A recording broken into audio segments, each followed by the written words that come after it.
ahas mga kaibigan. Di ko alam kung anong ahas yan. Uy, cobra. Uy. Isang solo moto camping ang ating ginawa. Anong mga challenges at nakakatakot na experiences nga ba ang ating naranasan? So nagdala lang ako ng extra ng 100. Per lang po per head. 200, I see. So, sa inyo po yung per. Diyan na lang siguro ako sa kalsada sa gilid. Oo, 100 lang natira sa pera ko kasi. Sige po, thank you po. Tara, isasama kita sa aking adventure dito sa Little Baguio o Pangasinan. Dahil sa malamig na klima at maliko-likong daanan. Tara sa Maliko.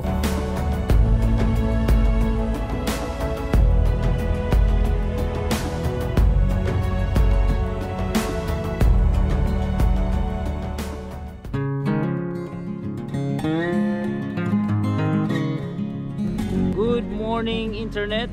At andito nga tayo ngayon sa Maliko. Malapit na tayo sa pinaka main na Maliko village. Nasa tuktok tayo. At dito natin piniling mag set up ng tent natin. Mula pa kagabi, ginawa natin ang solo moto camping na ito para pagpraktisan natin kung paano nga ba talaga ang proseso, or at least man lamang magkaroon tayo ng ideya kung paano ang isang moto camping, para kapag niyaya tayo kung sakali ni Direk ay alam nating gawin ito based on our experience na nagawa. At pinili ko nga rito sa Maliko dahil kilala naman ang lugar na ito, malamig, at saka isa pa malapit sa location ko. Sa solo moto camping na ito, ang budget natin ay 200 pesos lang. Para malaman ninyo kung paano nga ba ako nakarating dito sa lugar na ito, ay babalikan natin yung ginawa nating biyahe kahapon mula sa Santa Maria, Pangasinan hanggang dito sa pinakamalapit na area ng Maliko Village. At saka pala, sinashoutout ko yung isang nakilala natin doon sa Centrum Santa Maria na naging estudyante ko dati. Shoutout sa'yo. Ano lang pangalan mo? Joshua na. Joshua.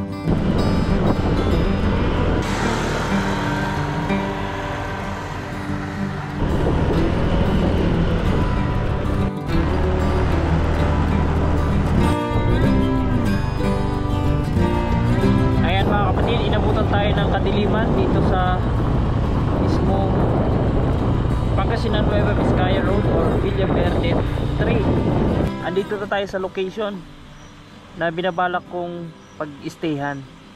At medyo naririnig ko na dyan sa kabila yung lagaslas ng tubig. So ito na yung ilog na pinupunteriya ko. Sa gilid lang to ng daan, sa malapit dito sa may falls na nakikita nyo kapag tag-ulan. Hindi maganda yung pag-akyat natin dahil talagang naging madilim. Ito may lutuan na dyan, sakto. So try natin. Try kong mag-ano rito, set up. Sa gilid pa rin tayo ng daan mga kaibigan. Ayan, kasasabi ko lang oh. Di ko alam kung anong ahas yan. What ahas mga kaibigan. Di ko alam kung anong ahas yan. Uy, cobra. Uy, cobra, walastik yan. Uy, sana may dumaan na 4 wheels. Sana may dumaan na 4 wheels. You know, ahas, ang laki. Ang laki. Malayo lang kasi. Malayo. Yun.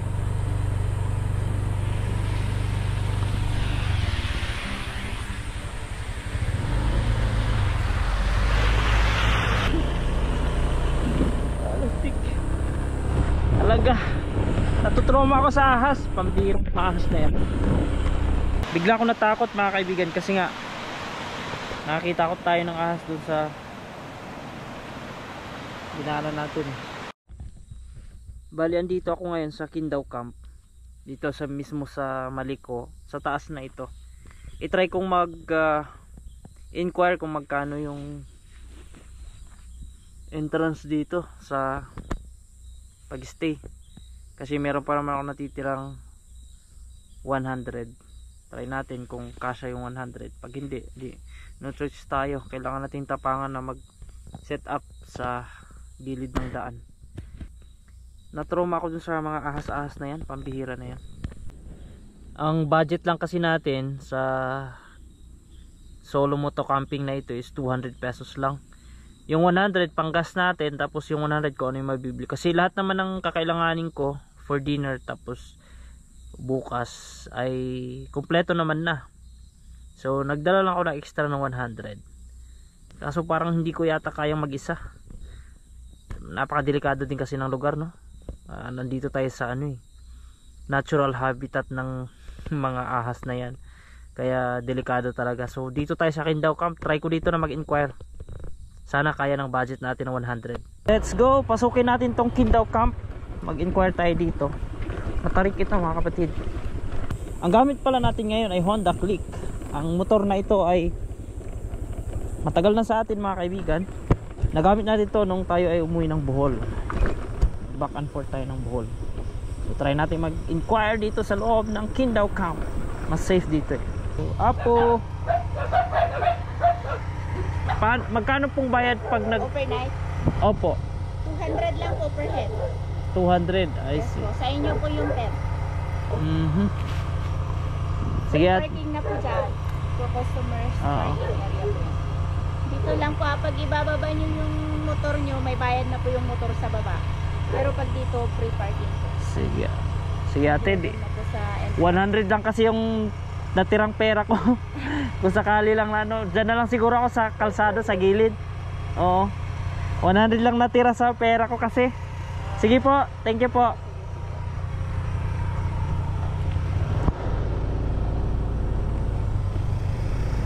Ay.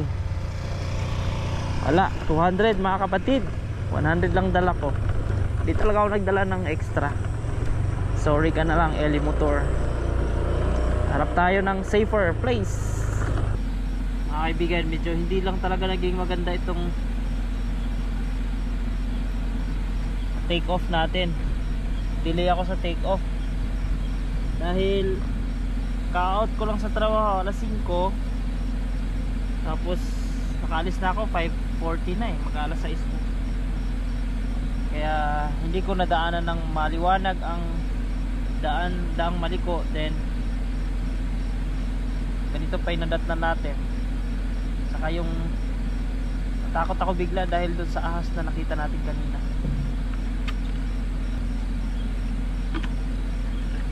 Pa ako nakahanap ng lugar na pagsiset upan natin ng tent at makapag saing din. Pero hindi tayo susuko. Natakot lang kasi talaga ako sa pwedeng mangyari sa pagdating sa ahas. Hindi mo ako mapapaatras sa mga bangin, sa mga mahirap na daan. Pero pagdating sa mga ahas na yan ay talagang hindi ko kaya. Suko ako, suko. Hindi kaya ng aking tapang. May ilaw dito dahil may nagtatrabaho dyan sa unahan. Kino-concrete nila yung landslide prone na area. At bigla akong naisip, ano kaya kung dito na lang ako mag-camp? May ilaw tayo, malapit sa daan. Siguro na may, at saka isa pa, walang dumadaloy na tubig sa kalsada.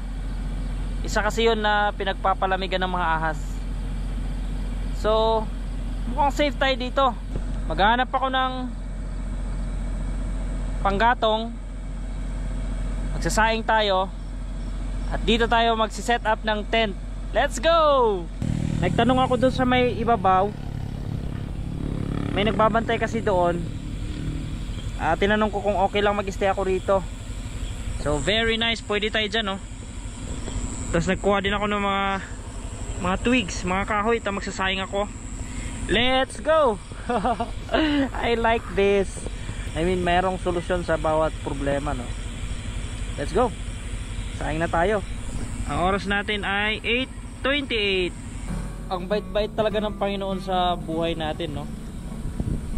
Kasi ang dami ko na-encounter na problem ngayon pag-akyat dito. Unang-una yung oras, naghabol ako.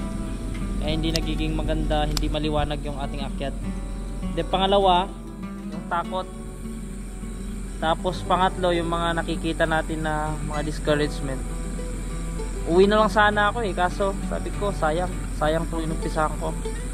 Kahit nasabi natin practice ko lang ito, kasi ginawa ko ito para pag kasama ko na si Direk Gino, if ever na mag moto camping kami, hindi ako manibago.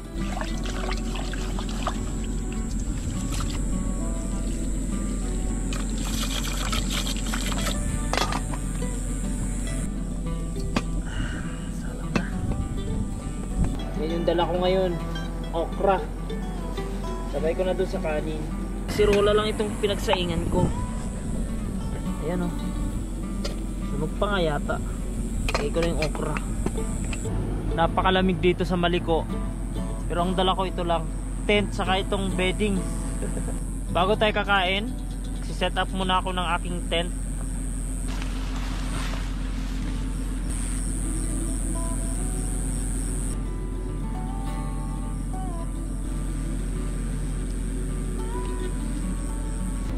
Survival itong ginagawa ko ngayon, Boy Scout. At kailangan nating lumabag ng mga nakasanayan nating rules. Itong takip ng kasirola, ito yung magiging plato ko. Kaso dito ko naman lalagay itong sibuyas with kamatis and bagoong, sausawan ng aking okra. Kamatis, sibuyas with bagoong, sausawan natin yan. Ito sa pinakamalupit nating okra with the rice. So goods lang, hindi naman nasunog. Okay lang. Mangan tayo, apo. As I said a while back, kailangan nating mag-break ng rule sa ating mga nakasanayan na tayo gumagamit ng plato. At sa ngayon ay kailangan kong gamitin ang casserole. Ito na ang magiging plato ko. Siguro dito sa gilid, yung part na yan, hindi na lang natin ihalo doon sa pinaka ulam natin na may bagoong sausawan, no? Para naman kung sakaling may matirang kanin dito sa casserole ay goods pa para bukas.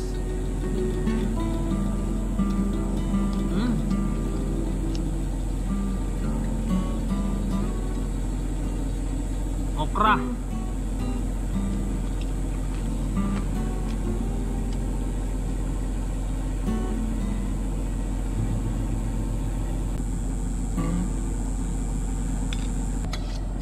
Mukhang hindi naabuti ng bukas, mga kapatid. Napasarap kain ko. Taob. Grabe. Kanina hirap tayo maghanap ng mga pupwestuhan. Pero ngayon nandito na tayo. Ang galing talaga ni Lord. Binigyan tayo ng perfect place. Actually nandito tayo sa pinaka-tuktok na ito ng Maliko. At dyan lang sa unahan, nandyan yung dating view deck. Mabuti na lang at merong naggagawa dito at meron tayo niyang ilaw na yan para mapakinabangan.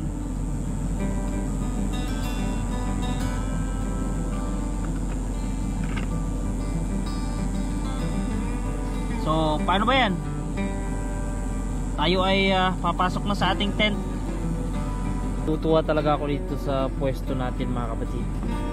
Dahil kahit nasa loob tayo, ang makaliwanag, lakas ng ilaw yung purpose pala ng ilaw dyan, kaya nandyan yan, kasi meron silang kino-concrete dyan na prone sa landslide. Yun yung iniilawan yan pag gabi. At saka may mga equipment silang iniiwan dyan, kaya yun siguro isa sa dahilan kung bakit may ilaw. So ang oras natin ngayon mga kapatid is 10:49 already.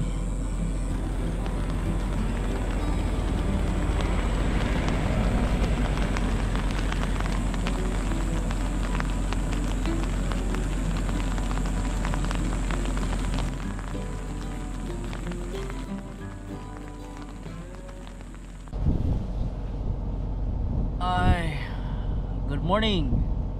Tinangali tayo ng gising ngayon mga kapatid. Napasarap ang tulog. Napakalamig rito, tapos ang lakas ng hangin. Grabe. Tapos naulan pa kagabi 3 beses. Pero saglitan lang naman. All goods. Nice camping. I congratulate myself.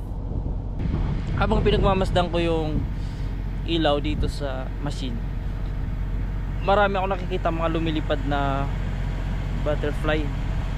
Mga brown, malalaki, may maliliit, puro brown eh. Halo-halo yung kulay nila, na brownish, na blackish gano'n. Ayan yung napakasimpleng setup natin dito sa gilid ng daan mga kapatid. Bago ako magligpit ng ating tent ay magsisiga lang muna ako, tapos magkakape tayo. Then after nyan magligpit na tayo, then uwi na tayo. Yun lang naman kasi ang naipaalam ko eh. Hanggang umaga lang ako mga kapatid. Malalagot talaga ako rito. Nangingitim na yung kasirola namin. Pero okay lang yan. Siya nga pala, pinili ko na gamitin itong ating Honda Click kasi nga meron siyang malaki yung kanyang compartment or U-box. At halos nandyan na lahat ng gamit ko. Wala pa tayong top box nyan. So ano siya, in this case, mas komportable siyang gamitin. So 3 months din natin na hindi ginamit ang motor na ito, kaya matagal-tagal na hindi nyo nakita sa vlog ko. Kasi last na ginamit ko ito nung nag-Isabela tayo, nagbuhol. Then yun, ang daming umaakyat at bumababa ng Maliko mga kapatid. Kaninang madaling araw pa yan.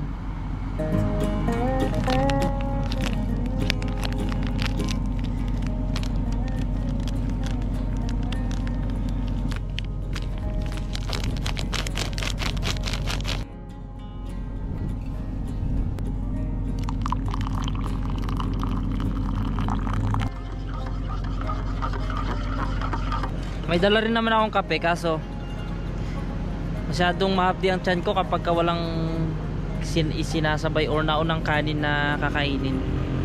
Kaya mas better na nag-Milo na lang muna tayo. Mamaya na lang tayo kain sa pagbaba natin. Saglit lang to at makakauwi na rin tayo.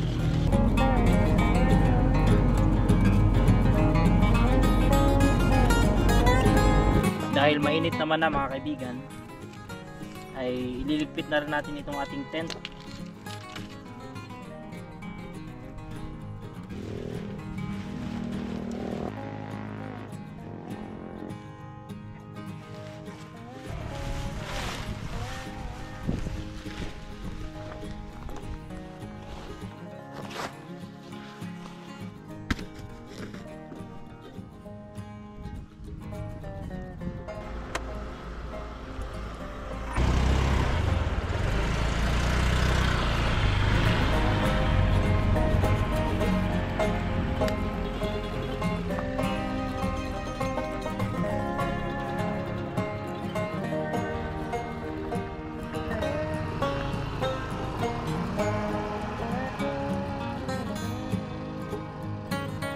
As of 7:50 in the morning, maganda ang sikat ng araw, napaka maliwalas at napakaraming pumapasyal dito ngayon dahil nga Friday ngayon and walang pasok. Marami ring mga turista dito sa may Sherman Town. Dito tayo nag-try kagabi kung pwede tayo sa ating budget na 100. Kaso hindi nga tayo naka-abot sa 200 na bayad dyan,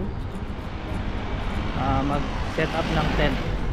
Pero okay lang din dahil nakakita naman tayo ng magandang pag-stayan na libre pa. Yan yung falls na laging dinadaanan dito kapag umakyat kayo ng Maliko.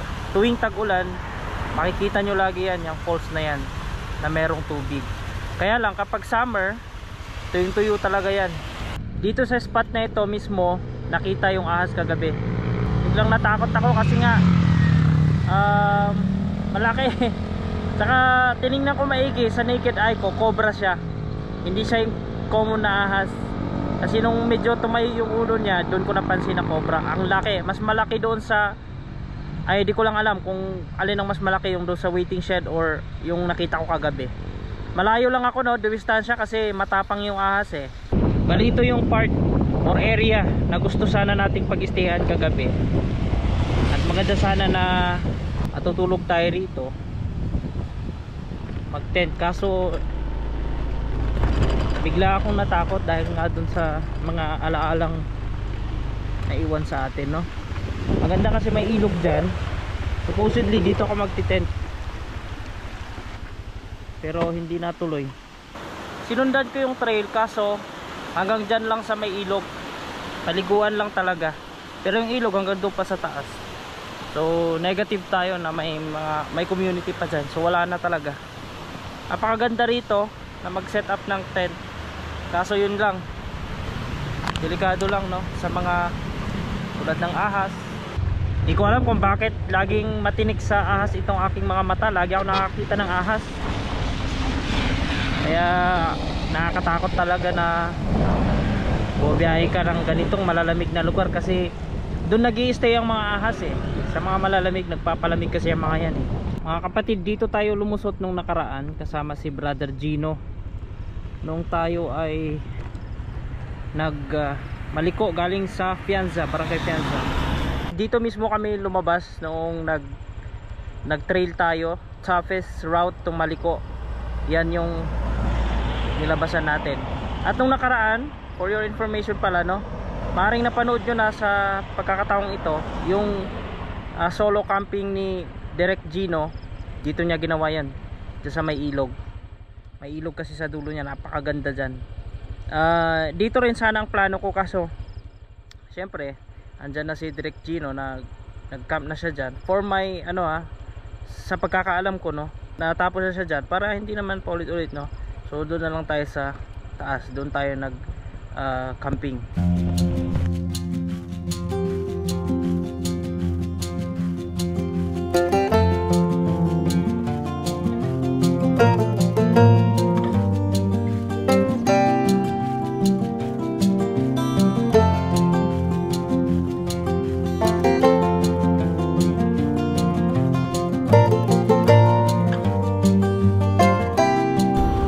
Kapatid, sa area na ito ng Maliko, may mga nagtatanong no, kung bakit hindi na lang binutas yan at diniretso. So kung napapansin ninyo, merong 3 puno dyan nakasalang. Salang ang tawag dyan locally. Yan ang sinisave dyan mga kaibigan. Gusto ko lang pala i-shoutout si Motocad Adventure. Shoutout sa iyo kapatid. Thank you sa pagkatuklas mo ng aking YouTube channel. You my man, shoutout sa inyo. Thank you sa inyo po. Isa ito sa naging inspirasyon ko para sa motocamping. Shoutout din kay Hiram Tadeo. Balong, shoutout sa iyo. Sa mga nagpapa-shoutout specifically, hindi ko naalala yung mga pangalan. Lalo sa mga estudyante, shoutout sa inyo. Maraming salamat ho sa pagsama sa aking biyahe.